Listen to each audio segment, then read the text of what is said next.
Welcome all our faithful viewers to Two Brothers Podcast. My name is Vincent Lovett, and always with me, Lee Patterson. How you doing, good brother?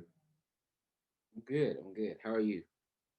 Good. Back to school, got all my shit and back. I always back in my natural habitat. So, do you want to start or do you want me to start? Go ahead, start it off. Is this customary? This is normal? You got to lead the show. Okay. Well, Philip Rivers has announced his retirement, and I guess we just gonna get straight into it. I personally don't think he has had a Hall of Fame career. I know people are going to slander me for this, but I think we need to start setting standards on what gets you into the Hall of Fame, especially when we talk about people in certain positions and where the standard is. So we're talking about the quarterback position in the NFL and what it takes to get into the Hall of Fame for people who did not win a Super Bowl. Then the standard is Dan Marino. Now, don't get me wrong, Dan Marino went to one more Pro Bowl than Philip Rivers, and even though Philip Rivers probably would have tied him because he got snubbed a couple of years ago when the Chargers were good, and I think in 2013, no, not 13, 2017 Mhm. when they went to the playoffs. Or was it 18? Either way. And then what's the other one? You Philip Rivers also doesn't have a league MVP like Dan Marino does. got offensive. But he does have comeback player of the year. He has a couple other good stats. And Dan Marino also has more wins overall in his career than um, Philip Rivers. Philip Rivers does. And also has less losses than Philip Rivers. Okay, so So I understand you can't like be going to Dan Marino as the standard is pretty hard, but I just don't see much to induct him into the Hall of Fame. That's that's just my personal opinion. I know I'm going to get slandered for it, but hey, it is what it is. okay. So then so going off of that logic, you have to win a Super Bowl to get into the Hall of Fame at least. Now you can't be like can't be like all right. I'm gonna give you some names, and I want to see where you think they belong. Do you believe Eli Manning deserves to be in the Hall of Fame? Has he done enough? Um, Personally, no, but I'm going to say yes because I don't want my girlfriend to kill me. Because you know she watching. But yes, yes. All right. I mean, because like going over the Super Bowls, he got two of them, so you can't really say like he didn't like those two Super Bowls that he won. There wasn't fluke. You can't say the second one was a fluke because he got the win. But stat wise, he doesn't have as many numbers as Philip Rivers. Doesn't have as many wins as Philip Rivers. Doesn't have that many yards, TDs, all that stuff. But he has the rings, so that must count for something. Then. Yeah, but I mean, hey, in this era, the Pro Bowl is a popularity, not a Pro Bowl. The Hall of Fame is a popularity contest, not a statistical contest. It used to be built on greatest players of all time. Now, if I asked you some of the greatest quarterbacks of all time, I'm pretty sure Philip Rivers wouldn't be in your top 10. Not when we're ranking every quarterback to play in the NFL of all time. Philip Rivers doesn't crack top 10, may not even crack top 15. That's going Now, on. Eli Manning might slip into top 15 because he has one, but then also he had great defenses around him. So it's just, I mean, he fell into a great situation. Okay. What about Drew Brees? Then? Has Yeah, this Drew Brees put up numbers. Drew right? Brees put up numbers. I mean, granted, he's only won one Super Bowl, and it would be like a unanimous yes from me. Like I had to slightly think about it if he didn't only have 9 playoff wins his entire career. He's been in the NFL for Going on. what, almost 20 years, if not 20 years, basically, and he only has 9 playoff wins his entire career. And majority of that came from that Super Bowl run because that was three playoff wins right there. You know what I'm saying? So that takes that down to 6. So that means once every 3 years, you're winning a playoff game. and then going to the divisional round. I'm assuming, because how many times have they been to the conference finals, to the NFC Championship? I only remember them going to the NFC Championship once, and that was the year that they won the Super Bowl. So, I mean, fair point, but they also been hit with like a bunch of bullshit, to be honest, BS in the past couple of years since that what do you call it? The Minnesota Miracle. I'm gonna bring it up just because. But let me see. I got more names to think about. All right.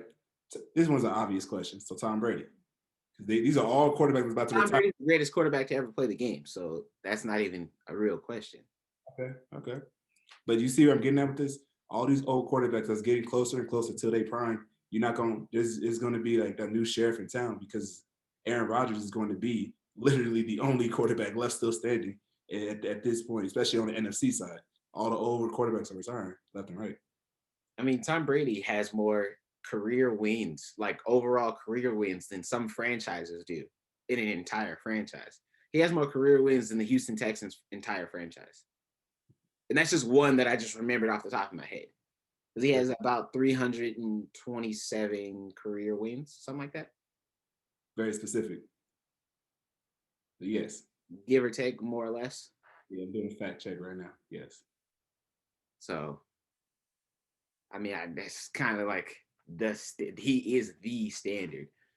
Even though a lot of us aren't the biggest fans of him, you have to respect the man and the glory that comes with Tom Brady. All right. But on to, I guess we can say, what people came here for, the meat and potatoes of the show. AFC champ, no, scratch that. We'll go with the old people first. NFC Championship, Lambeau Field, Aaron Rodgers, Tom Brady. Who you got? The same team I thought was going to win the Super Bowl this year, the Packers. I'm not taking that away. The Packers. In fact, let me rephrase this. Aaron Rodgers and Devontae Adams are winning the Super Bowl. Okay. Well, you're not going to give it to Jair Alexander? I would. I think that defense is still shaky. I'm still standing by that point. But this is the first time where I stand, not the first time I stand corrected. This is the first time where I am truly standing correct about everything I've ever known about football. Growing up my entire life, our entire lives, what wins championships? Defense. What is going on right now in the NFL? Not defense, because I can tell you all 4 teams that's in the Super Bowl, as still in the playoffs, do not have a top 10 defense. Buffalo Bills. Not have a top 10 defense. Their run defense is actually the worst out of all 4 teams standing. And when the playoffs started, their defense was the worst out of all 14 teams that were in the playoffs. So that just tells you they're not even top 10. So you think they're gonna fold? You think they're gonna fold when the Super Bowl time comes? It depends. I don't know. But I'm just saying, offenses have become so high powered, and we're seeing a transition and a shift, because with Tom Brady and with Bill Belichick, their first 3 Super Bowl wins was Tom Brady being game manager, defense prevailing because they had the best defense. That's true. The last 3 Super Bowls, Tom Brady went from being a game manager to being an orchestrator and just being the man. Their defenses were good enough. Their defenses were like bend, don't break type defenses. You follow? Because even some of the years where their defense put up the best numbers and was recorded as being one of the best defenses in the league, they didn't win. You know what I'm saying? Like his last year, not his last year, but the year before his last year in New England, they had the best defense in football, but they weren't good. And even last year, they had one of the best defenses in football. They weren't that great.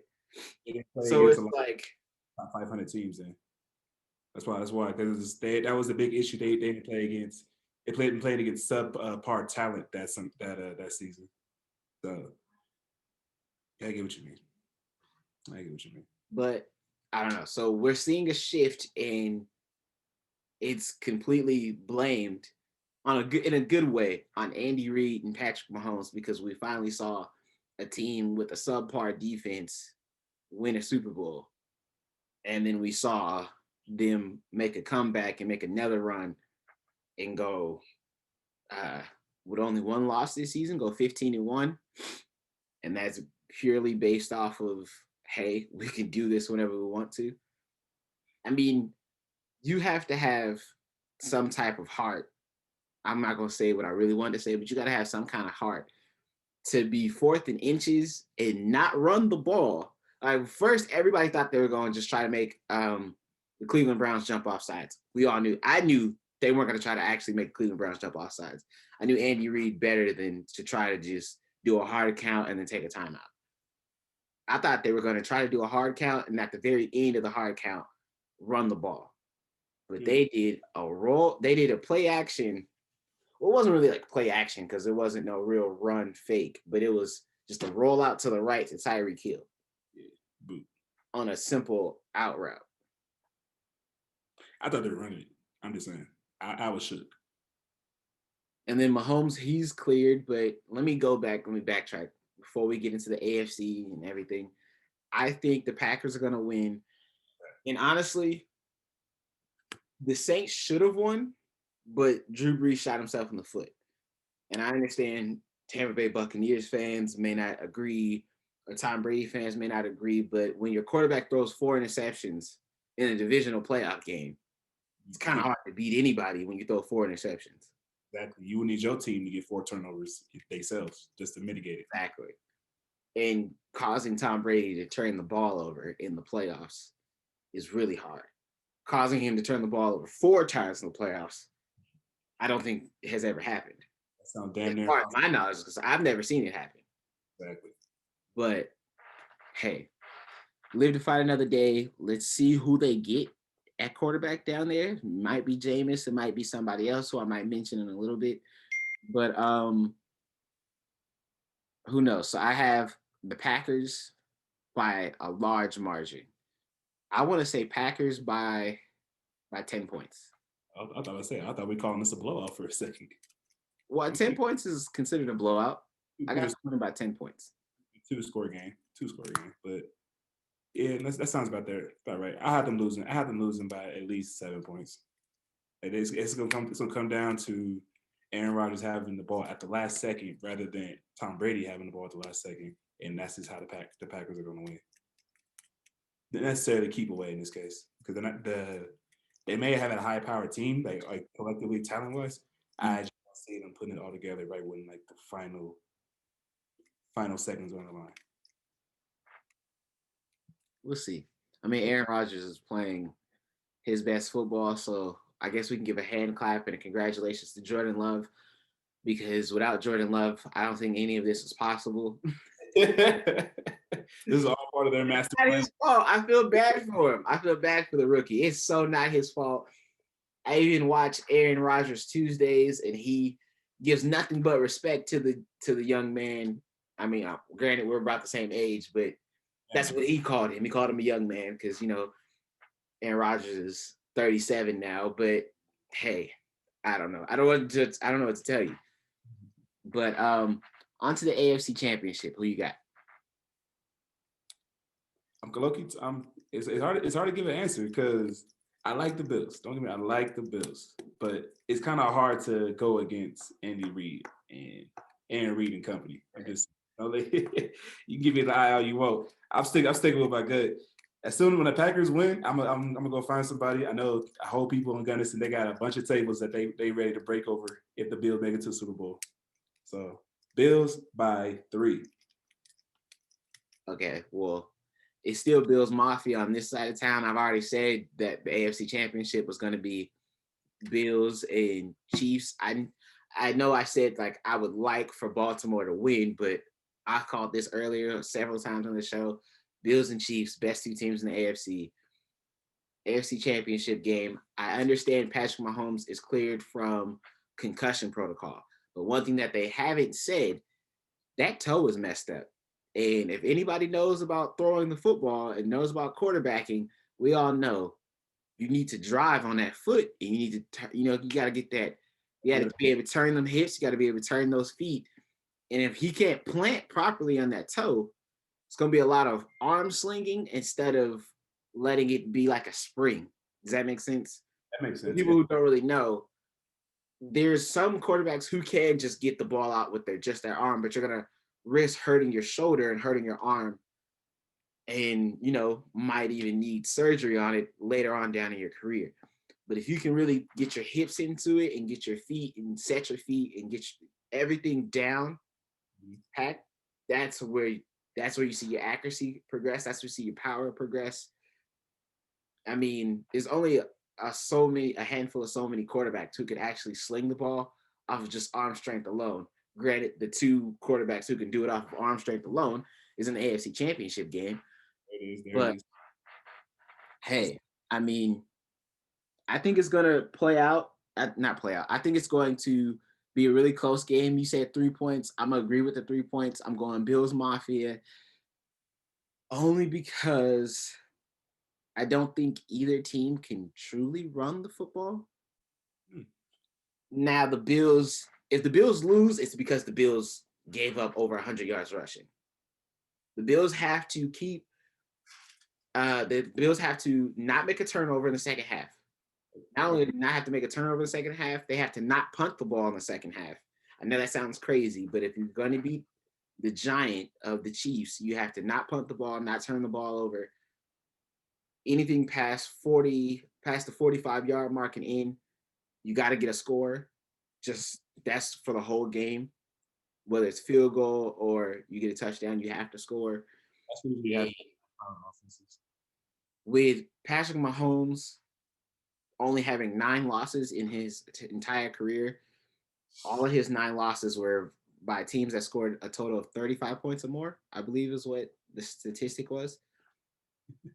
I think the Bills can do it, though. I'm just riding on this Bills Mafia just because every statistical thing I've ever pointed out so far has said Chiefs. But since I know the Chiefs are going to win, I got to go with the opposite and got to go with controversy and say the Bills. Because I've already picked them earlier. So I know, like if I was a betting man, I'd bet on the Chiefs. But I'm going to say the Bills. It's like how often do you hear about teams actually getting in the shootout with Kansas City and coming out on top?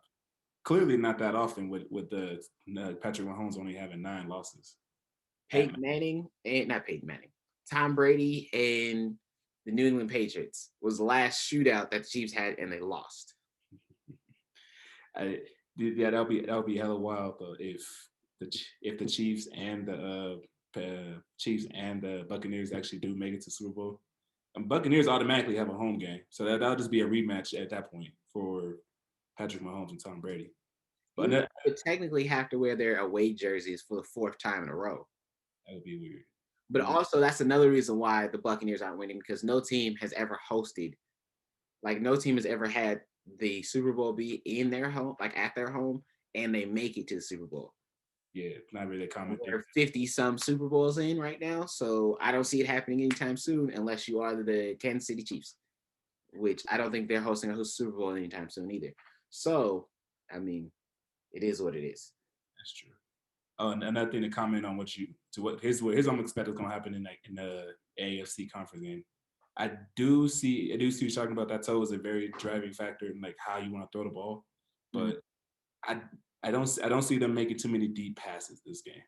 Like if they do, they're gonna have to make it count because they can't do that every time because that's just wearing down on Patrick Mahomes throughout the game. So if you do see some deep passes, it might be early in the beginning of the game, maybe the first quarter, a little bit going to the second quarter. So it'll be too much risk, too much reward. They said wind might be a factor as well. It's about 12 to 13 mile an hour winds that's going to be on Sunday. So we'll see. But on to more interesting NFL news. So there will be no NFL Combine this year. So a lot of the GMs and coaches and scouts are going to have to go to college pro days. I don't know if that helps or hurts some of these scouts who are on the bubble. I don't know. I mean, it's easier to evaluate when you're in this big facility of Lucas Oil Stadium and you have everybody there. But now it's like, do you send out your good scouts to scout some of these players? Or if it's a high commodity, do you go yourself? Do you send your general manager to go? I don't know how it works, but hey, I mean, due to COVID, there's no NFL Combine, but I'm pretty sure we already knew that. We already knew that there's no Pro Bowl.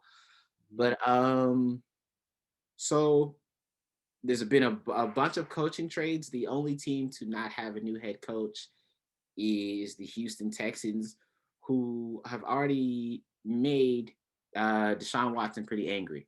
So Robert Salah goes to the Jets. Um, Robert Sala. whatever.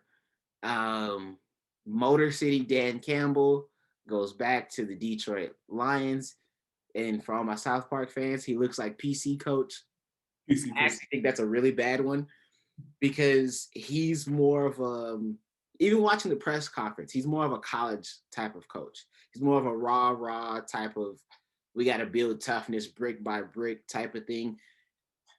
I'm a grown man, dog. I don't like that's having college coaches or having college like minded coaches make it into the NFL don't really transition, mainly because you're dealing with people who make more money than you. You're not about to get me in here at 6 a.m. to do up downs. Is it power? I just don't see how that works. And they signed him to 6 years. We'll see how that works. I mean, last person hire to the Jaguars, the Eagles. Go ahead, tell us all. So many people. Okay. See, here's the problem. So Jeffrey Lurie and Howie Roseman. Howie Roseman is the general manager of the Eagles. I think he needs to be fired.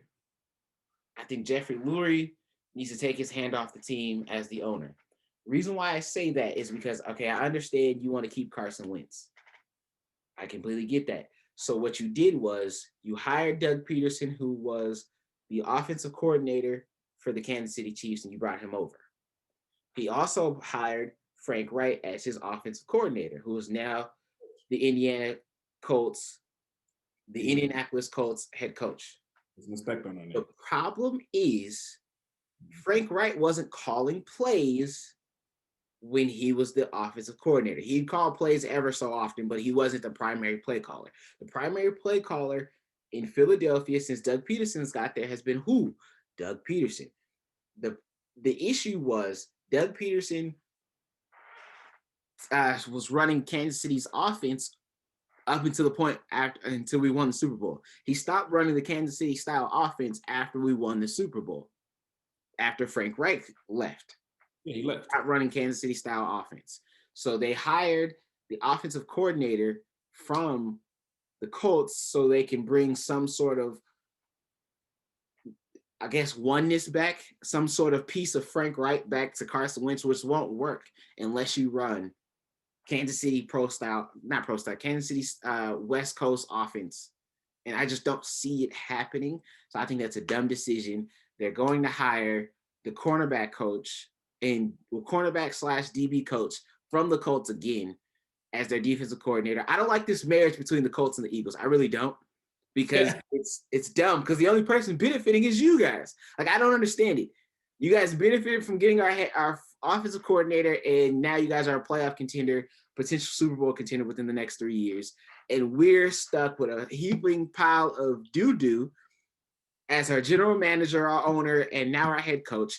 And the reason why I think nobody good was hired for the Eagles is because, like I said before, Jeffrey Lurie and Howie Roseman want their hands and want to have the final call and the final say-so of everything that happens in the organization, which is why Doug Peterson went to Howie Roseman and Jeffrey Lurie and said, y'all can,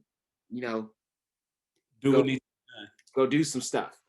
So it's dumb. Like, we're in such a bad position, and we're going to be bad for the next 5 years. I feel it in my bones. I know it is. Y'all sold y'all soul. We're gonna waste more people's time. We're gonna waste more. Oh my gosh. I just don't like. Okay. The only way I could see this possibly working is if they make Deuce Stanley the offensive coordinator, and he was the offensive receiver line. No, he was the run game coordinator at first, And he was still currently the run game coordinator, but he was also the offensive controller. I don't know how to like properly say that for everybody to get the gist of it, but like it was Doug Peterson calling the plays, but then right under Doug Peterson as assistant head coach and as the offensive guru behind the team was Deuce Staley, who's been with the team since 2010. The only way I can see that work is if you make him the offensive coordinator and have him call plays, and then Serini just be a head coach who just manages the game. Because I don't trust him calling our plays. Because there was moments where the Colts offensively did not look good with the play calling. Okay. Now, is that because of the quarterback who just recently retired? Was that all his fault for not making the plays, the throws that was necessary for him to make? Or was that actually the coordinator's fault? It don't matter. It don't matter. I wanted them both gone. Like we had so many good options. We could have got Eric Bieniemy, who I asked for. We could have got Todd Bowles. Decent. I don't think we were gonna get Robert Salah, but it was just a nice like. It would have been nice. It would have been nice to get him. You know what I'm saying? Because he came with a package deal of the other LaFleur, Matt LaFleur's little brother, Mike LaFleur, or vice versa. Doesn't matter. I think it's Mike LaFleur. So that's his offensive coordinator now. So it's just like, oh, we were right there. We were so close. I really wanted either Eric Bieniemy or I wanted a defensive minded coach, because then we could have moved Deuce. Sorry, excuse me. We could have moved Deuce up to offensive coordinator. Would have solved a lot of problems, but no. I think, and then I'm trying to think of his name. The Rams defensive coordinator, Staley. I can't think of his first name right now. He is now the Chargers' new head coach. We'll see how that works. This team got to go for. He got to travel for now. And the only team, like I said, that doesn't have a head coach at this point is the team that has the franchise quarterback who seems to be, who everybody says is going to the Jets for their draft picks for this year's first round draft pick, next year's first round draft pick, this year's, I think, second or third round draft pick, and then next year's fourth, something like that. I think that's what the deal is going to be for a quarterback like Deshaun Watson. It has to be, because let it be known, for your team that don't have a quarterback, but who can honestly have somebody who have playoff pedigree at such a young age with decent talent to match, he will be highly sought after.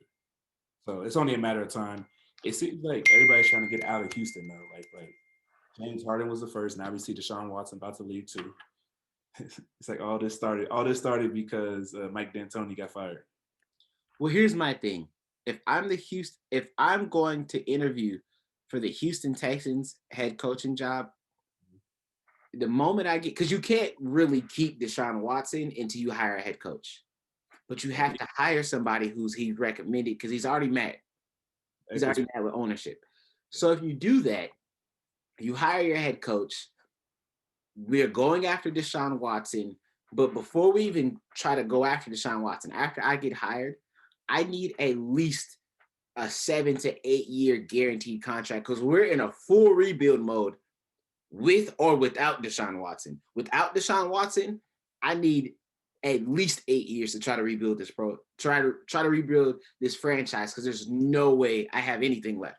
Because once Deshaun Watson leaves, JJ Watt is gone. Now I have nothing. I have to literally build from ground up.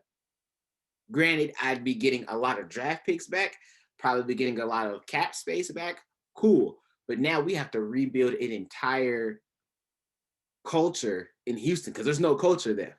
There's no culture in the basketball team. There's no culture in the football team. We have to rebuild this entire city on culture that doesn't have to deal with music. And doesn't have to deal with NASA and space, because that's the only thing left in Houston. Throwing the Astros in that mix too. They give you some help as well. The Astros not going to be that great within the next couple of years anyway. So I'm saying, like, we have to rebuild everything around here. But if I was the new head coach to come in, If we're trying to, like, I would seriously talk to them and be like, hey, are we trying to keep Deshaun? Or are we not trying to keep Deshaun? If we're trying to keep Deshaun, we got to go talk to what's his name? Dabo Sweeney. We got to go and try to find his mom, try to talk to his mom. No disrespect, but the mom has the most influence. So I'm going to try to re-recruit him like if he was a high school football player. You have to go out and try to re-recruit him like he was a high school football player all over again. Go talk to his mom, go talk to his former coaches, go talk to anybody who's close to him and be like, and then bring him in after you go talk to those people first. Bring him in and be like, hey, I know what happened was bad. I know you don't like the ownership, but everything's running through me and as the head coach, and everything's running through the general manager. It's going to be me and him. We're going to work side by side. What do you need to build this offense back up? What do you think we need to help build this culture back up? What do you think we need to help build this defense back up? I'd also go talk to JJ Watt, try to bring him in, see what we can do. Like there's a lot of rebuilding that needs to go on here. If not, it seems like he's going to the Jets. I don't know how that's going to work. Obviously, Sam Darnold will be there. Let's just get this out the way. If Deshaun goes there, he's not. Sam Darnold time there is numbered. I think Sam Darnold goes to Houston. So it's gonna be that trade-off pick, like what happened with the Miami. Yeah, Miami Dolphins. Because if they send Sam Darnold over there, depending on how the coaching staff and the general manager and the owner look at Sam Darnold, you might be able to save a draft pick. You may not. I don't know. Might be like a second, third, or fourth round draft pick you might have saved. And you only have to give up 3 draft picks. I don't know. I doubt it, though. I doubt it. 2 first rounders are gone. No matter who picks up Deshaun Watson, if he doesn't stay in Houston, 2 first rounders are gone, and that's this year and next year, guaranteed. By far. So that was all. Everything that you're saying with like if Deshaun does decide to stay. So what do you do if he doesn't decide to stay? Like you said, it's too late. This is our relationship is irrefutable. You can't fix this. I'll see y'all when I see y'all. Then we get a second. We get a top 5 draft pick, drafting a quarterback. I gotta draft a quarterback first with my first pick. Sam Darnold coming in or not, I'm drafting a quarterback regardless. And I gotta draft another lineman, probably in the second round, and start drafting defense, or draft a defensive player and then draft a lineman later on through the later rounds. I don't know. You gotta build now. The time is to build now. And we're talking about who to pick and what quarterbacks in the NFL draft. I'm going to go out on a limb and I'm going to say this. Do not, I repeat, I know nobody cares about my opinion, but do not draft Mac Jones within the first 2 rounds. You're wasting a draft pick. Want to know why you're wasting a draft pick? AJ McCarron want to hear why. Best offensive line in college football. He had the best running back in college football, and he had the best receiver, best player, and best receiving core in college football. There it is. He's only played and started 1 season, which was what season? This season. He sat behind Tua. He sat behind Jalen Hurts. So what I'm saying with that means his receivers were wide open. His line was the best. He's had slim pickings. The only way you can draft Mac Jones is if you're already drafting him to a team that needs a replacement quarterback that already has everything in place. Sorry to jeopardize your Colts, but the Colts have the best system to draft somebody who would be ready. The Steelers have the best system. This is saying if Ben Roethlisberger retires, the Steelers have the best system to implement a quarterback like Mac Jones. The Saints have the best system to implement a quarterback like Mac Jones. Those are 3 teams off the top that have receivers, have running backs, have line. Oh, and the Bears. Yeah, okay. Bears are 4th, but the Bears are still up there to where they have receivers, they have a line, they have decent running backs to where you can bring them in. You have all the weapons ready for them. You just plug them, put them into a position to win. Because if you have to have him, because he's like a developmental type of player. That's the way I'm looking at it. Mm-hmm. And you can go back and look at the history. There's only been 2 SEC quarterbacks within the past 25 years who have won an NFL MVP award. Okay. Cam Newton, Peyton Manning. There has been no other SEC quarterback who has been above average. Every other SEC quarterback who's made it into the NFL has been average. I mean, some When you look to draft a quarterback, as crazy as this sounds, I know a lot of people like to bash on the Pac-12, but the best quarterbacks come out of the Pac-12. Best players overall come out of the SEC, come out of the ACC, come out of the Big Ten. Best quarterbacks come out of the Pac-12, bar none. That's true. Even like you even say right now how you got Josh Allen from Wyoming, I believe, and with the time he was there, he made the team a conference, not necessarily a conference champion, but there was contending for that title.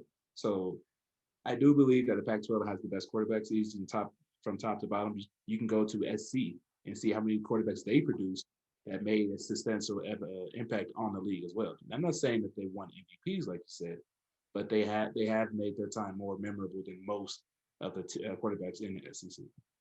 Mm-hmm. So it's just,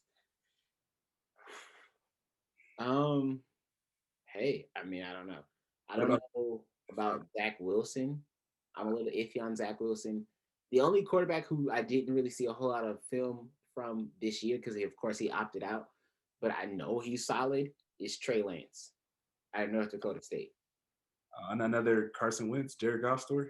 Or which one is it? It was Carson Wentz that went to North Dakota State. I didn't see much of him either, even his year prior to it. I just know they were still blowing teams out like how they normally do. So I just don't see him. He has to go to a situation. He has to learn develop at least for 1 year. So if the Texans say they don't want to go with Deshaun Watson and pick him up, then it may be more risk than it is reward because he may not be ready to take over the team now. Mm-hmm. Oh, the Rams can have another situation where they have like a plug and play type of quarterback. Yeah, Jared Goff seemed to be getting a little bit hurt recently, so makes sense. I think what's his name finally realized that, hey, it's me that makes this offense go. I think Sean McVay finally realized it's me that makes this offense go. It's me that makes this team go. It's not the other way around. I mean, I have the two best players in their position. I have the best defensive lineman in the NFL right now, potentially one of the best defensive linemen in NFL history. I have the best corner in football right now, even though he got burnt and got destroyed last week. I still have the best corner in football, unless Jair Alexander wants to make a statement and grab whoever's the number one target at the time. I mean, he can go after Mike Evans, but Mike Evans has kind of been up and down. Gronk hasn't even been a slither of what Gronk used to be. Gronk looks, I think OJ Howard looks better than Gronk, but too bad OJ Howard's on injury reserve. But before, he looked better than him this season. Antonio Brown's not playing, so I think the only other person he can grab would be, I guess, Chris Godwin. At best. Yeah. Yes, I don't know. But that's all I got for my football talk right now. It kind of felt like a whole rant that was like we just missed out on. There was a lot that happened, and I had to express a lot. Oh yeah, that you did. You definitely expressed a lot. So to finish out these topics is my part, which I promise you that won't feel like a rant. Just a little help if you want to put your money down on these bets tonight. So UFC Fight Island, we got Dustin Poirier versus Conor McGregor rematch part 2. The main card is gonna start at 7 p.m. tomorrow on Saturday, January 23rd, and it's good. It's good. So the sport needed it. The sport needed Conor McGregor to come back. They needed a loud, brash, shit talking person, which apparently he hasn't been doing much of that since he got embarrassed by Khabib. I still find it funny how boxers, when they lose to somebody, they still talk shit to them. Even after, like, dude, you got choked out in front of everybody. Even your coach and your friends got into a fight after you lost. But he's still bashing, still talking mess to him. That was one of the biggest fight. Actually, that fight was probably almost more entertaining than the actual fight. But I'll let you continue. It was if you would see that today, granted, I'm pretty sure this is why they glad COVID is going on right now, so nobody can really come into the arenas anymore. But you know, probably won't happen again. I'll just keep it a buck. That will not happen again. No, that won't even happen after COVID. That'll never happen again. Mhm. But Oh, lightweight battle between Dustin Poirier and Conor McGregor. There's also another lightweight battle with Dan Hooker and uh, Michelle. Michael Chandler. His name is not Michelle. Don't look at me like that. like Michelle. I think Yeah. that's what I read, but okay. Yeah, he must be one such tough SOB if his name is Michelle. I mean, we had a coach, not a coach. We had a teacher in middle school. His first name was Lindsay, which completely made sense on why he was such the a-hole, but that's neither here nor there. It also made sense on why he was a Steelers fan, but continue. Dan Hooker is looking to continue his streak against Michael Chandler, who is looking like he's ready to contend against the belt. Yeah, this he would have to try to take on the winner of the main card after that, just to even get close to a title shot. But I got Conor McGregor winning that one, and I also got Michael Chandler winning that as well. Both by knockouts, but difference is if the fight is not over with McGregor in the first round, it's going to be over in the third round. And with Michael Chandler, that's going all the way to the final rounds of the exhibition of the matchup. So that either knockout or decision for that second one. So I'm gonna go with McGregor. You know he has been going for a while. That last fight let a sour taste in his mouth. But he said he's back. He's ready to reclaim what's his. Since ironically, Khabib put the title down after he retired. I kind of thought that was odd too. Like good timing that the one guy that you can't beat puts hangs up the gloves for good. I mean, I did everything. Nobody can beat me in the record books. I still got the title. He did go undefeated. He did go undefeated. So, do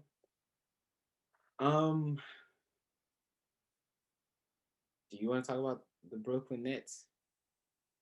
Nah, it's gonna be a lot of slander. We can wait. Okay, we're gonna wait. Okay. Is this like trash? I think they're trash. They're go out on a limb here. Because last playoffs, I said watch out for the Denver Nuggets. Nobody wants to listen to me. The Brooklyn Nets are going to be this year's Los Angeles Clippers. I don't think they're making it. Not even. I think they'll make it to the Eastern Conference Finals, just because there's not a whole lot of teams in the East. I don't think they're making the NBA championship. I don't think they're making the NBA Finals. And I take back what I said about Steph. Actually, no. I'm starting to take back what I said about Steph Curry and the Warriors. They're actually starting to win games now, and they're actually starting to piece it together. But when they first started off, they were looking terrible. But now Steph is going for 40 pieces. So, I mean, and it's not because they beat the Lakers. Them beating the Lakers doesn't bother me at all. That's all I wouldn't know. I didn't lose not a wink of sleep for that. And they're actually looking good, but how long can Steph put up 40 pieces and 50 pieces? He would have to win. He would have to win MVP again if that's the case. But it's from what I saw with that Laker game that you mentioned, Kelly Oubre kind of stepped up, and that was a good sight to see since Klay Thompson is not going to be around for the season. So that definite number 2 option, it falls on his shoulders. He's had to make the most of it because once Klay comes back, it's going to be Steph and Klay versus the world again. The difference is they actually they have a good nucleus around them, so they won't be able to need to do all that. That's why they're doing so well now. But they obviously could do better if they had Klay Thompson. What's with Draymond? Is he still hurt? I haven't really been keeping up completely with like. He's hurt. He has to like basically rehab it to get it back into shape again. Okay, so he is still out. He's gonna be out. Okay. that's pretty much it. I mean, college basketball is ramping up. We're getting towards slowly getting towards the end. I mean, we're in the middle, still in the middle, but I'm I'm looking forward to the tournament. I don't know how they're gonna do their conference tournaments, but I'm looking forward to March Madness for sure. Especially because we did get one, and women's.